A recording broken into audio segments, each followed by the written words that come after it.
అయితే ఇప్పుడు పవన్ కళ్యాణ్ గారి మీద చాలా రూమర్స్ వస్తూ ఉంటాయండి. కానీ మీరు చాలా దగ్గర నుంచి చూసారు ఆయన్ని. సో ఆయన గురించి నా కొడుకు అంటే మంచోడు. మనసు మట్టుకు కల్మషం ఉండదు. తప్పు చేస్తే తండ్రి లేదు, కొడుకు లేదు, బావ లేదు, బావ లేదు. ఎవరైనా ఒకటి. ఆయనకి ఎవరైనా ఒకటే అండి. లైట్ మ్యాన్ కానీ నుంచి టాప్ దాకా ఒకే పట్టి ఇచ్చాడంటే అతని క్యారెక్టర్ అర్థం చేసుకుంది. కోపం ఉంటుంది, లెక్కచ్చి అలా ఉండదు. అది ఇండస్ట్రీకి పనికిరాదు. అది అలా ఉండకూడదు. అతను చిరంజీవి గారు తమ్ముడు, పాలిటిక్స్ కూడా చిరంజీవి గారు తమ్ముడు కష్టపడి ఎదిగాడు, నిలబెట్టుకున్నాడు కాబట్టి ఇప్పుడు అతను గౌరవిస్తున్నారు తప్ప నారాయణరావు తక్కువ పక్కకి. అతనికి చిరంజీవి తమ్ముడే, అరవింద్కి బాగా అవుతాడు. అయినా కూడా అతను ఆలోచించాడు. నిక్కచ్చిగా మారుతాడు, ఇష్టం ఉంటే చేసుకుంటాడు. స్వయంగా చేసే సినిమాలు ఏంటండి, 20 సినిమాలు చేసి 10 సినిమాలు చేసింటాడు. ఇవాళ ఇంచుమించు టాప్ హీరోలు అందరికంటే తీసిపోవడం. ఈవెన్ మహేష్ బాబు అన్నా, పవన్ కళ్యాణ్ అన్నా, జూనియర్ ఎన్టీఆర్ అన్నా ఎవరికి తీసిపోవడం. నిక్కచ్చి అది భగవంతుడు అలా కాపాడాడు. పాలిటిక్స్తో సక్సెస్ అవుతాడని అనుకున్నాను. చూద్దాం. అయితే మీరు పవన్ కళ్యాణ్ గారు మాట్లాడుకున్నప్పుడు ఎలా మాట్లాడుకునేవారండి ఆయన మీతో? కానీ మీరు తండ్రి కొడుకు అంటే ఏం మాట్లాడేవారు? మీరు ఏం కాదు, బాబాయ్ ఏదైనా ఉంటే బాబాయ్ లొకేషన్ ఎలా ఉందనుకోండి చూడడానికి వెళ్తారు కదా అందరూ. కెమెరామెన్ వాళ్ళు వెళ్తారు, ప్రొడక్షన్ వాళ్ళు వెళ్తాం కదా, తిరిగి వచ్చి చెప్పాలి. అంటే వాళ్ళు అడగరు, ఇలా ఉంటుందని చెప్పిస్తే ఫోటోలు చెప్తాం కదా, అవి చూపిస్తారు. ఆర్ట్ డైరెక్టర్ ఉద్యోగం అది. ఆర్ట్ డైరెక్టర్ కూడా చెప్పిందని పట్టేస్తాను. ప్రొడ్యూసర్లు ఇబ్బంది పెట్టే మనిషి కాదు. ప్రొడ్యూసర్ అన్నవాడిని ఇబ్బంది పెట్టే మనిషి కాదు. తక్కువైతే సినిమా పూర్తి చేసే మనిషి ఆ క్యారెక్టర్. నష్టం వచ్చినా సరే తిరిగి డబ్బులు ఇవ్వగలిగే మనిషి అండి ఆయన. నష్టం వచ్చినా సరే సినిమా ఒకవేళ తిరిగి మళ్ళీ ఇంకో సినిమా అవకాశం అతను ఇచ్చేది. మన ఈ మధ్యన ప్రభాస్ సినిమా కూడా పాపం రాధేశ్యామ్ అండి. ఆ ప్రొడ్యూసర్స్ ఎవరికి రూపాయి మిగలలేదు, పిలిచి జైట్లు ఇచ్చాడు. చిన్న సినిమా చేసుకోండి, ఆ సొమ్మంతా మీకు ఇచ్చేస్తాం, మీరు రిలీజ్ చేసుకోండి అని చెప్తే ఆ కుర్రాడు మారుతి అనే డైరెక్టర్ ఉన్నారు కదా, మారుతి అండి. ఇప్పుడు సినిమా అతను సబ్జెక్ట్ చాలా బాగుందట, నచ్చిందట. ఫ్యామిలీ డ్రామా రాజాశ్యాములు లాస్ట్ అయిపోయిన ప్రొడ్యూసర్ కొనుక్కున్నవారు. అతను జైట్లు ఇచ్చాడు. ఆ చిన్న సినిమా కదా, తక్కువలో అవుతుంది, అది ఎంతగానో అమ్ముకోవచ్చు. ప్రభాస్కి ఇప్పుడు కేజీ ఏంటి, రాజేశ్యాం తర్వాత మనం వచ్చిన సినిమా గట్టి కొడింది. ఎంత లేదన్నా కొనుక్కున్న వాళ్ళు పోరు, ఇప్పుడు ఇలా కవర్ అవుతారు. అలాగా దానగుణం ఉండాలి. ఇప్పుడు దానగుణం కూడా ఉన్నవారికి ఉపయోగమే కదా. అయితే ఇప్పుడు మరి పవన్ కళ్యాణ్ గారు జనసేన పార్టీ పెట్టుకున్నారు. సో ఇప్పుడు మీరు ఏమనుకుంటున్నారు? ఇప్పుడు ఆయన గెలవాలని అనుకుంటున్నారా? ఆయన సేవ చేయగలరని మీరు అనుకుంటున్నారా? మంచివారు ఉన్నారు కాదండి, ప్రజలకు సేవ చేయగలరు. చంద్రబాబు ఉండొచ్చు, ఎవరు ఉండొచ్చు, కలిసి చేస్తున్నారు. ఇద్దరు కలిసి చేస్తున్నారు. అతను తండ్రి లాంటి కొడుకు లాంటి కదా. అతను సీనియర్ పొలిటీషియన్ ఎవరు, చంద్రబాబు. ఇతను బిగినర్, కష్టపడ్డాడు.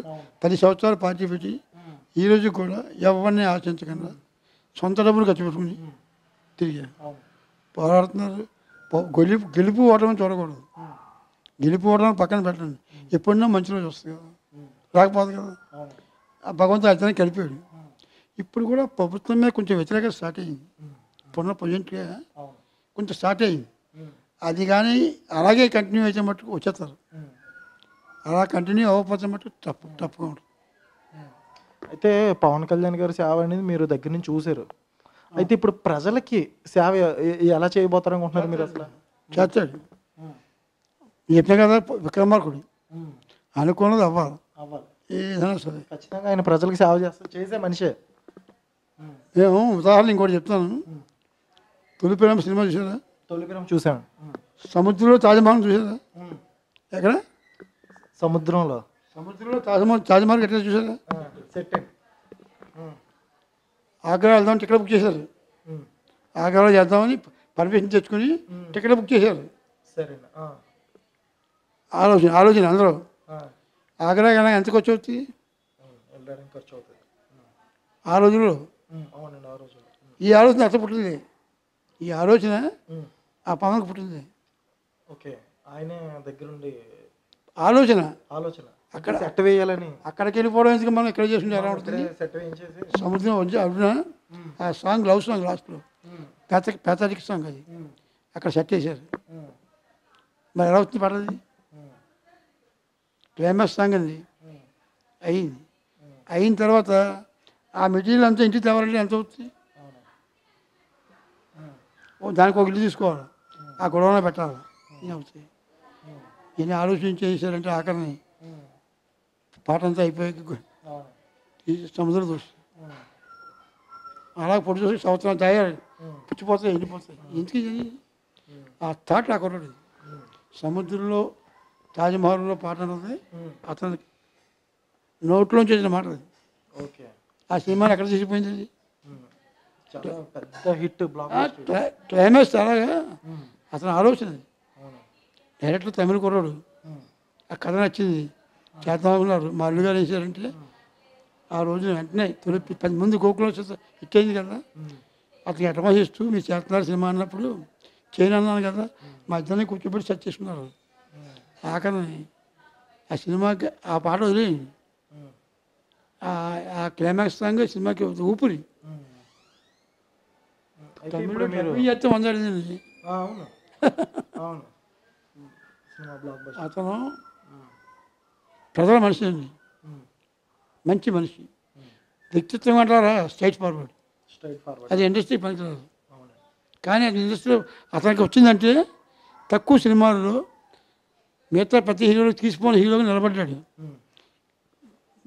వర్కర్ కాబట్టి బ్రెయిన్ మిగతా తొక్కేస్తారని మిగతా క్రమం అవుతాయి నిలబడ్డాడు. ఇంచేత చిరంజీవి తమ్ముడిగా కాకుండా స్వయం కృషి, పట్టుదల, రాజకీయంలో కూడా ఉంటుంది, ఏదో చేస్తాడు. ఆ అధికారంలోకి వాళ్ళు వీళ్ళు కలిసి వచ్చారంటే ఏం చేస్తారు మీరు అప్పుడు చెప్తే మళ్ళీ అప్పుడు ఇంటర్ చేస్తాం. చాలా కష్టం కుర్రాడు, మంచి మనసుని. వ్యక్తిగత జీవితాలు మాకు అనవసరం, ప్రజల మనిషి చేయగలరు.